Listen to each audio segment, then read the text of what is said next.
Uchifunga za usingakone kugadzirisa uchapera setsono.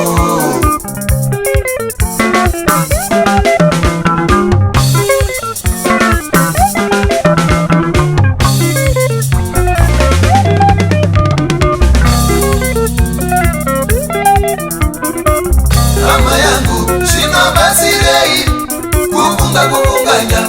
Uchifunga za usingakone kugadzirisa uchapera mafuta kuita mombe dora.